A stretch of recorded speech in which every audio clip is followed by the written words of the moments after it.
زیادہ بات نہیں کروں گا، صرف یہی گزارش کروں گا، ہم نے جو کیا ہے یہ ہمارے پاس اختیار ہے، ہم نے یہ کر دیا، میں نے اور آپ نے اس کے بعد ایک عمل کرنا ہے، بڑی تقریریں بھی ہوگی، بڑا کچھ ہوگا، لیکن یہ جو میں بات کر کے جا رہا ہوں نا، یہ آپ کے اوپر لازم ہے، میرے اوپر لازم ہے۔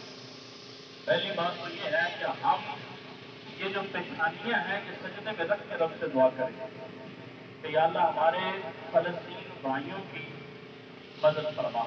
آمین۔ دوسرا کام پتہ آپ نے کیا کرنا ہے؟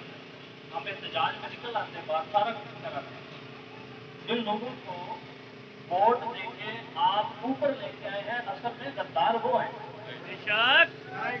یہ نہیں ہے کہ آپ نے احتجاج کر لیا اور بات ختم ہو گئی، صرف میرا یہ پیغام ہے بندے کے پتر بنو تو بندے کے پتروں کو ووٹ دیں، اور کوئی بات حق سچے آپ نے آنے والے وقت میں جس نے ان لوگوں کو ووٹ دیا جو آج فلسطینی حق میں نہیں بولے تو آپ فلسطین کے ساتھ غداری کریں گے، اور اگر آپ نے فلسطین کے ساتھ غداری کی تو اس احتجاج کا کوئی معنی نہیں ہوگا۔ بس یہی میرا پیغام ہے، اللہ ہمیں عمل کی توفیق دے۔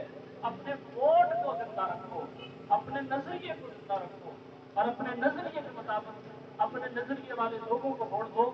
ان لوگوں کو ووٹ دے دے کے آپ نے بھی صلاح لے لیا ہے اور ہم نے بھی صلاح، اللہ ہم سب کو عمل کی توفیق دے۔